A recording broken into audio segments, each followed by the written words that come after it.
TV Official. Inyo, what's up mga? Okay, so yun. Inyo, what's up mga kabagis? This is Jubilito TV Official at eto na naman po muli ang isang edisyon po ng ating reaction video mga kalingap at kabagis. No?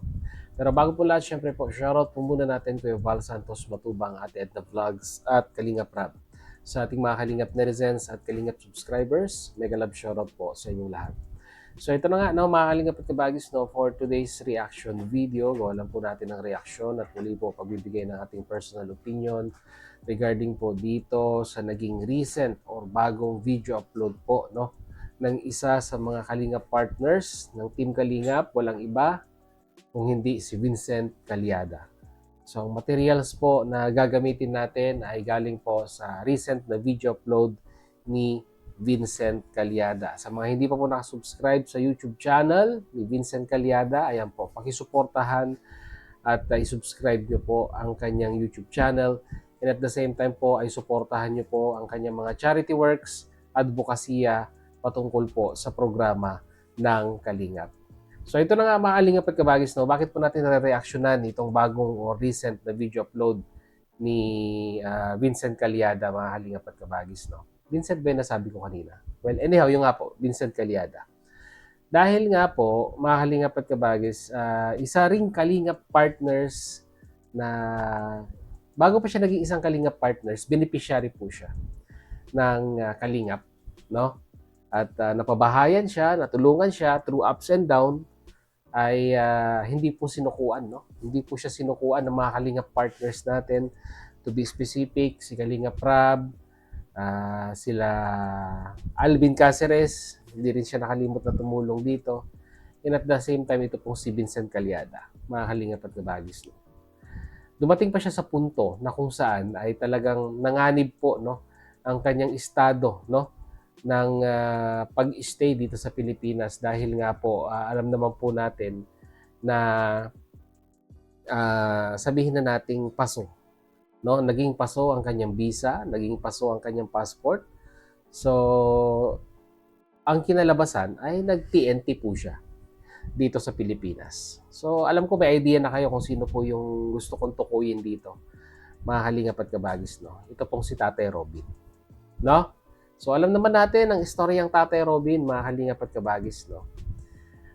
Ang istoryang Tatay Robin ay masasabi po nating through thick and thin, ika nga, no. Maiinis ka na maaawa ka, no.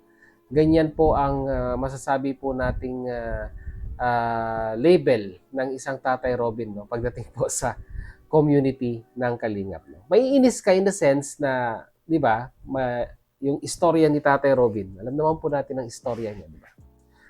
Lagi pong, di ba, nagkakaroon ng problema pinansyal, yung naging problema niya, no, sa pag-inom noon.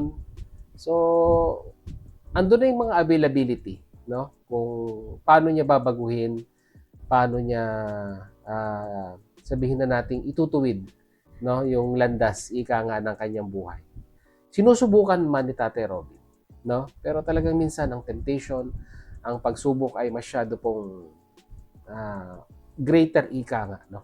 So, tao lang naman, di ba? Sabi nga po nila, everybody's bound to make mistakes and marupok, ika nga. So, hindi po exempted doon si Tatay Robin, mga kalingap at kabagis. Pero ang importante dito ay lumalaban, bumabangon at ipinagpapatuloy po yung laban. So, ganun po yung ginagawa, no, ng isang Tatay Robin sa kanyang buhay. Nadadapa, bumabangon at muling ipinagpapatuloy yung kanyang karera sa kanyang buhay. Kaya nga po ito, mga kalingap at kabagis, no, tayo po ay tayo po ay nagulat dahil nga po dito sa recent na video upload ni Vincent Calyada ay namataan niya po, no, habang nagpapahinga. Dito pong si Vincent Calyada ay namataan niya po ang isang Tatay Robin dito po sa isang highway, no, diyan po sa Camarines, at mukhang dumidiskarte po, no, at gumagawa ng paraan para makasurvive. Ito pong si Tatay Robin, at sabi nga po ay parang bumalik, no, sa kanyang dating gawain. no? Ano po ba yung dating gawain na yan ni Tatay Robin, mga kalingap at kabagis? Mabuti ba yan or masama? Yan po yung aalamin natin dito po sa video upload po, no? Ni Vincent Calyada, mga kalingap at kabagis, no? Kaya siguro po, hindi na po natin ito patatagalin. Ayan po. Sabay-sabay po nating panoorin at reaksyonan, mga kalingap at kabagis, ang interview ni Vincent Calyada kay Tatay Robin. So without further ado, mga kalingap at kabagis, narito po yan. Malayo pa, para bastado ko yung motor niya. Pamira. Ang galing. Tawag dito. Nagpapahinga ako. Ha? Nag-i-scout ako. Tapos sabi ko, parang Tatay Robin ito. Ay, O, kamusta? buti na nga nabastado ko yung motor mo. Oo. Sabi ko malayo para motor ni Kuya Vincent. Pasan Tapos ka? nakita ko naman yung ito kopya mo, nabastado ko din. Kaya Okay. sabi ko Maganda ang mga kalingap at kabagis, no? Honestly speaking. Maganda ang aura ni Tatay Robin ngayon, no? Masiyahin at mukhang hindi naman po siya stress, no? Base po sa facial, no? Or expression ng kanyang pagmumukha, no? So ibig sabihin medyo si Tatay Robin. Okay siya ngayon. Kilalang kilala kasi yung motor ko, parang Oo, kasi- Robin. wala naman ibang ito. Oo, wala. Ang ibang kakulay yan eh. Kasi Sa pasan ka sana? meron kami mission Oo. na pinahasok Mission daw, mission. ko na yon Oo. na kay Kuya Alvin Oo. sa yung kay this guy. Okay. Kaso, Oops, New may Colgate ads po. Total. Helps prevent oral Dali lang.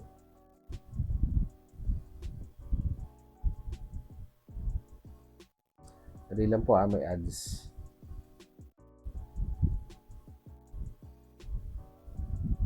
Okay, patuloy natin. hindi Surprise.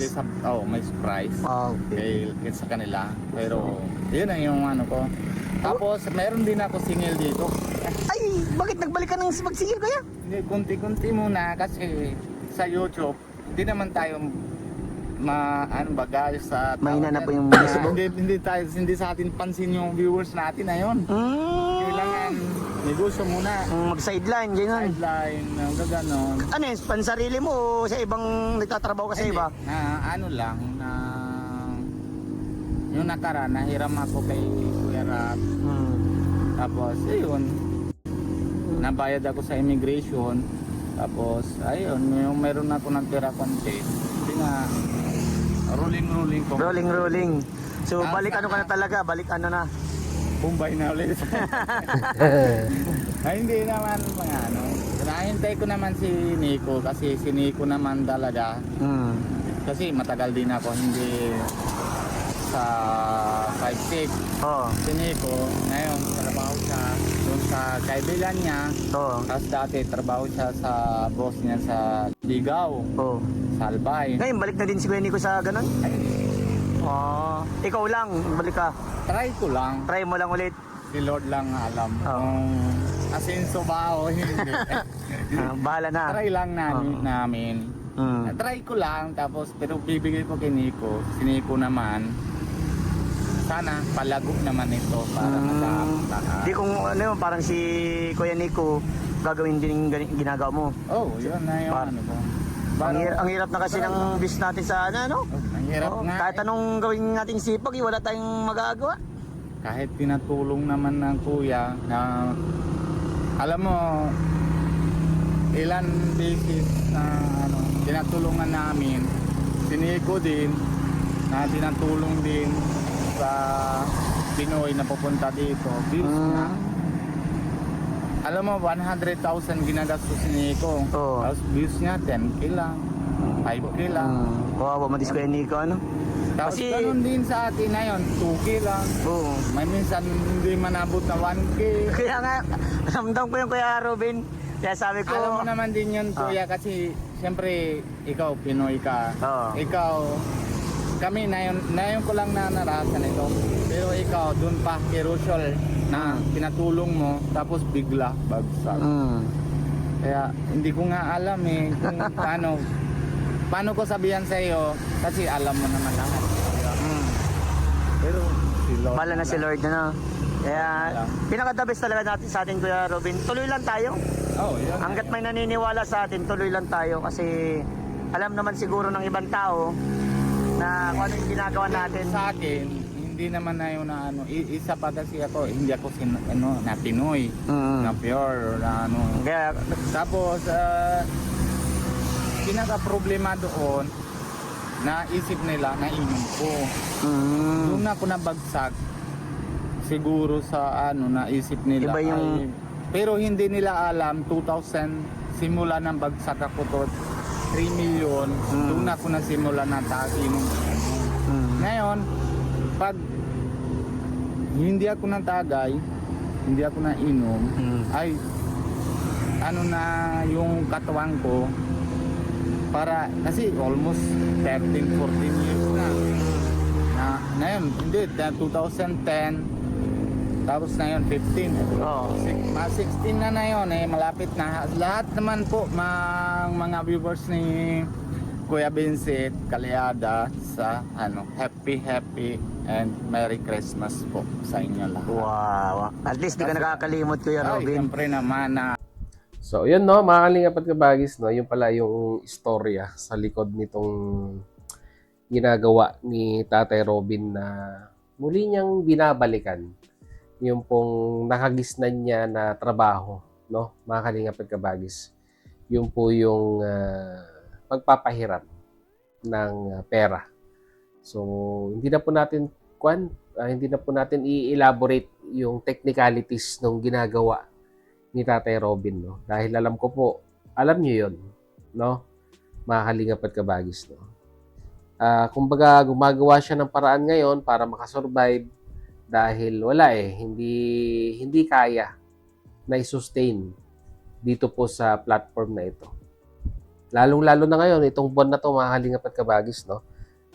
Ramdam ng mga content creator yung baba ng views sa mga bawat video upload. Kasi dito po sa platform na ito, lalong-lalo na kung ikaw po ay hindi naman established talaga na channel, ay may time talagang bagsak, may time din namang sagana sa views, no? Yun po yung katotohanan niyan. At may mga buwan din po talagang kahit anong sipag po natin ay hindi po ganun ka-generous yung revenue na nakukuha po natin. So alam naman natin, Tatay Robin, marami siyang anak, di ba?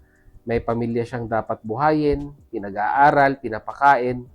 At kung sa tingin ko po, kung iaasa niya lang, no, dito po sa platform na ito, ang lahat-lahat ng iyon ay hindi po talaga kakayanin. Kaya siguro ang ganang sa akin lang, no, sa mga viewers, wag po nating i-bash si Tatay Robin. Bagkos ay suportahan po natin, give Tatay Robin encouraging thoughts and statement, no, para malampasan niya po yung pagsubok sa buhay. Sa mga panahon ngayon, hindi kailangan ni Tatay Robin ng sermon natin, mga kalingap at kabagis. No? Kailangan ni Tatay Robin sa ngayon ay, di ba, yung mga payo, no, na pwede niyang gamitin sa araw-araw para makasurvive po siya, no, sa hamon at sa pagsubok po ng buhay. Ganang sa akin lang, Tatay Robin, alam ko, kabisado mo yung ganitong galawan ng negosyo. Dahil, kumbaga, diyan ka nagsimula di ba? Diyan, kumbaga, bawat pasikot-sikot, kabisado mo yung ganitong klase ng negosyo. Ang ganang sa akin lang, Tatay Robin, no, ay ito lang naman ang may papayo ko. Huwag patungan ng sobra-sobra. Di ba? Yun lang. Huwag patungan ng sobra-sobra.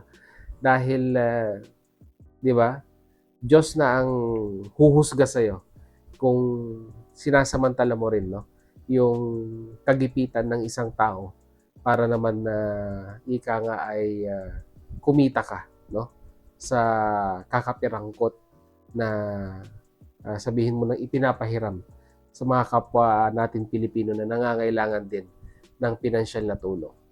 Siguro, hindi man ganun kalakihan yung tinutubo mo, di ba? si Lord na ang bahalang pumuno ng pagkukulang sa tubo, no? Sa baba ng tubong ibibigay mo sa mga taong nangangailangan din ng tulong na pinansyal. So, yun lang. Huwag labis-labis ang percentage, no? Mga kalingap at kabagis, no? At si Lord na ang bahala na magbalik yung mga pagkukulang na yon sa iyong negosyo, di ba? Alam naman po ng kanyan, alam naman po ni Lord yan, no? Na kung ano yung ibabalik sa iyo, na ibinabalik mo rin sa mga taong nangangailangan ng tulong. So, yun lang mga kalingap at kabagis, yun lang po ang ating reaction video for today. And once again, mag-comment na lang po kayo sa ating comment section kung ano naman po ang inyong masasabi, opinion, reaction dito po sa naging balik, pagpa 5-6 or balik pagpapautang ni Tatay Robin. Pasundot-sundot lang naman, mga kalingap at kabagis. At lagay niyo po sa ating comment section, pag-usapan po natin. So yun, muli, maraming salamat dahil sa dulo po nating reaction video ngayong araw na ito ay nasamahan niyo po muli si Jubilito TV Official. At muli po nagpapalala po ang inyong host. Sa mga hindi pa po nakasubscribe sa ating YouTube channel, subscribe niyo na po, Jubilito TV Official. Ayan. So hanggang dito na lang mga kalingap at kabagis. Once again, this is Jubilito TV Official, proud member po ng Team COOS at ng Team BIOS. As I always say mga kalingap at kabagis, peace, God first. God bless po. Bye!